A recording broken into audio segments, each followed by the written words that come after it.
మధుసూదన్ రెడ్డి గారు, ఈ 10 ప్రభుత్వ మెడికల్ కాలేజీలను పీపీపీ పద్ధతిలో ఇచ్చేయడం వెనుక ఏంటి ఉద్దేశం? ఏదైనా స్కామ్ ఉంది అనుకుంటున్నారా అసలు దీని వెనుక? ముందుగా ఈశ్వర్ గారు, మీకు సాక్షి టీవీకి, సాక్షి టీవీ ప్రేక్షకులకు, తెలుగు ప్రజలకు నా నమస్సుమాంజలి.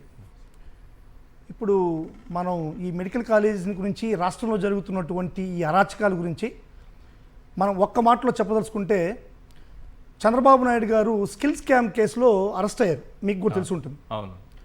ఆ స్కిల్ స్కామ్ కేసులో అరెస్ట్ అయినప్పుడు ఆయన బెయిల్ కోసం అని చెప్పని, నాకు కంటిలో ఆపరేషన్ చేసుకోవాలి, నాకు ఆరోగ్యం బాగాలేదు అని చెప్పి చాలా చెప్పి కంటి ఆపరేషన్ కోసం అని చెప్పని ఆయన కంటి ఆపరేషన్ చేసుకోవడం కోసం అని చెప్పని మనం ఆయన పర్మిషన్ తీసుకొని బెయిల్ తీసుకొని బయటకు రావడం జరిగింది.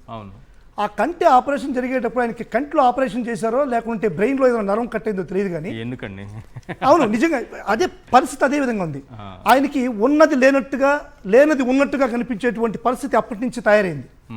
ఇప్పుడు మీరు బాగా చూసారంటే, జగన్మోహన్ రెడ్డి గారు ఇంత కష్టపడి ప్రతిష్టాత్మకంగా 17 మెడికల్ కాలేజెస్ తెచ్చి, దాంట్లో 5 మెడికల్ కాలేజీలు తరగతులు ప్రారంభించి, దాంట్లో ఒక మెడికల్ కాలేజీ నువ్వే ప్రారంభించిన చంద్రబాబు నాయుడికి విడిచిపెట్టి పాడేరిని ఆయన ఆపరేషన్ చేశానని చెప్పి, ఆ తర్వాత మిగతా ఇంకొక 5 కాలేజెస్ రెడీగా రెడీగా ప్రారంభానికి రెడీగా పెట్టుకొని, ఇంకొక 6 మెడికల్ కాలేజెస్ 70% ఫినిష్ చేసి, మన రాష్ట్రానికి పేదవాడికి వైద్యం అందాలా, పేదవాడికి వైద్య విద్య అందాలా అన్నటువంటి ఒక సదుద్దేశంతో జగన్మోహన్ రెడ్డి గారు ఇంత యుద్ధ ప్రాతిపదికన చేస్తే, అది 3 సంవత్సరాలే, 2 సంవత్సరాలు కరోనా, 3 సంవత్సరాల్లో ఇంత ఒక యుద్ధం చేస్తే వైద్యం పైన చంద్రబాబు నాయుడు గారికి ఇది కనిపించట్లేదు.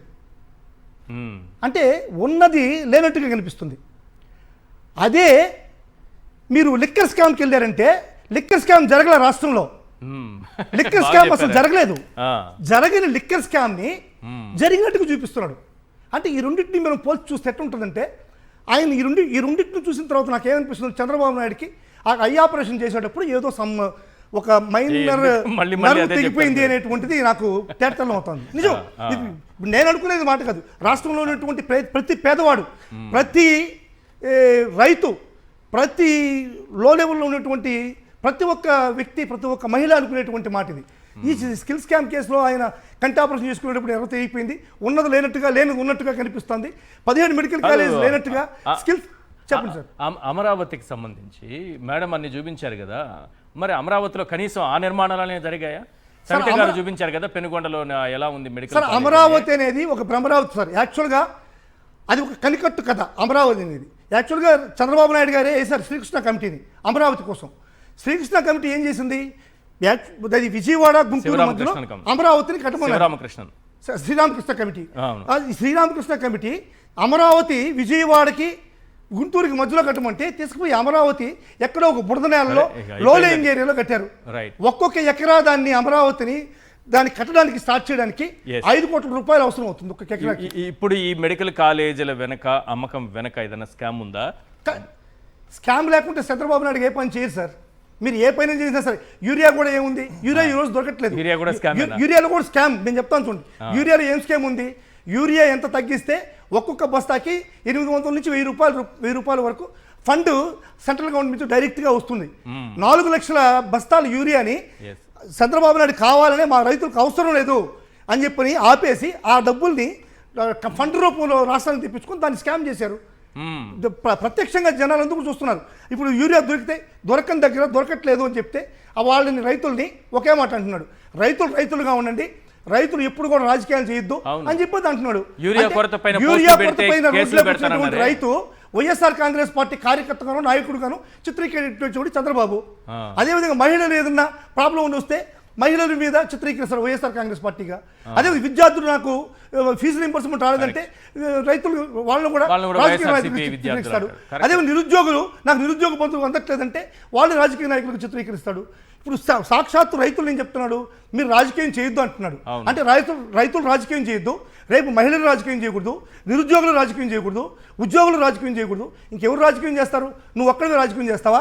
2 ఎకరాల రైతు నువ్వు, 2 ఎకరాలతో రైతు నువ్వు ముఖ్యమంత్రిగా ఈరోజు చలామణి అవుతున్నావు అంటే, రైతు రాజకీయాలకు రాకుండా నువ్వు ముఖ్యమంత్రి అట్టయినావు. 2 ఎకరాలు నువ్వు రైతు రాజకీయాలకు వచ్చినప్పుడు 100 ఎకరాలు ఉండే రైతు, 10 ఎకరాలు ఉండే రైతు రాజకీయం చేయకూడదా?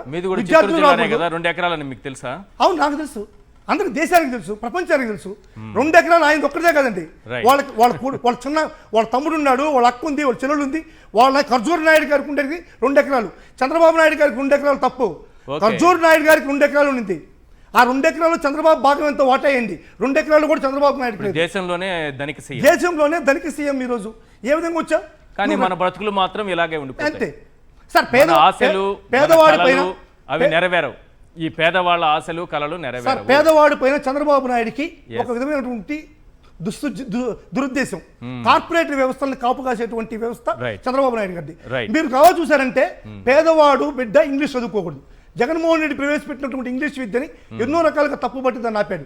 అవును. అదేవిధంగా జగన్మోహన్ రెడ్డి గారు ప్రవేశపెట్టినటువంటి ఫ్యామిలీ డాక్టర్ వ్యవస్థను ఈ రోజు నిర్వీర్యం చేశారు. Yes. ఈ ఫ్యామిలీ డాక్టర్ వ్యవస్థ అనేటువంటిది ఈ రోజు మన రాష్ట్రానికి వచ్చుంటే పేదవాడు వాళ్ళ ఊర్లోనే కార్పొరేట్ వైద్యాన్ని పొందేటువంటి ఒక సౌకర్యాన్ని జగన్మోహన్ రెడ్డి గారు మన వ్యవస్థలో తీసుకొచ్చాడు. వీటన్నిటిని కూడా నిర్వీర్యం చేశాడు. వైఎస్ రాజశేఖర రెడ్డి ఏ విధంగా అయితే పేదవాళ్ళకి వైద్యాన్ని విద్యని అందుబాటులో తీసుకొచ్చాడో దానికి 10 రెట్లుగా ఈరోజు జగన్మోహన్ రెడ్డి గారు పేదవాళ్ళకి వైద్యాన్ని విద్యని అందించాలనే ఉద్దేశంతో అన్ని కార్పొరేట్ వ్యవస్థకు ధీటుగా వైద్యాన్ని తీసుకొచ్చాడు. Right. వీటన్నిటిని కూడా ప్రైవేట్ పరం చేసి చంద్రబాబు నాయుడు గారు ఈరోజు పేదలకి ఏ విధంగా అన్యాయం చేసి చరిత్రహీనుడిగా మిగిలిపోతున్నాడో కరెక్ట్ మనం అందరం కూడా గమనించాలి సార్.